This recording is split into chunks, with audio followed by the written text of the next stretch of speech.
ഇന്നത്തെ വീഡിയോയിൽ നമ്മളൊരു ആപ്ലിക് വർക്ക് ചെയ്യുന്നതാണ് കാണിക്കുന്നത്. അതൊരു ഫ്രോക്കിൻ്റെ മുകളിലായിട്ട് 2 ഡക്കുകളാണ് ചെയ്യാൻ പോണത്. 2 ഡിഫറെൻറ്റ് സൈസാണ്. അപ്പോൾ ആദ്യം നമ്മൾ ഫ്രോക്കിൻ്റെ മുകളിൽ ഒരു ക്ലോത്ത് വെച്ചിട്ട് ഒരു സിംഗിൾ ലൈൻ ഇട്ടു. അതിനുശേഷം നമ്മൾ ആ ലൈൻ കട്ട് ചെയ്ത് നീറ്റാക്കിയതിന് ശേഷമാണ് പിന്നെ അതിൻ്റെ മുകളിലായിട്ട് നമ്മളൊരു സാറ്റിൻ സ്റ്റിച്ച് ഇട്ടേക്കുന്നത്. സാറ്റിൻ സ്റ്റിച്ച് അത് വൈറ്റ് കളറിൽ, പിന്നെ കൂടാതെ ഒരു 2 ഷെയ്ഡും കൂടി ഇതിൽ യൂസ് ചെയ്യുന്നുണ്ട്.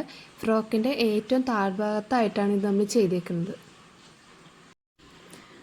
ഇതിൽ പിന്നെ ആപ്ലിക് വർക്ക് അല്ലാതെ നമ്മൾ ചെയ്തേക്കുന്നത്, ഇതിലൊരു റെഡ് കളർ റിബൺ കാണാൻ പറ്റും അതിൻ്റെ നെക്കിലായിട്ട്. അതെല്ലാം നമ്മൾ ഹാൻഡിലാണ് ചെയ്തേക്കുന്നത്, സ്റ്റിച്ച് ചെയ്ത് വെച്ചേക്കുന്നത് അത് ഫുള്ളായിട്ട്.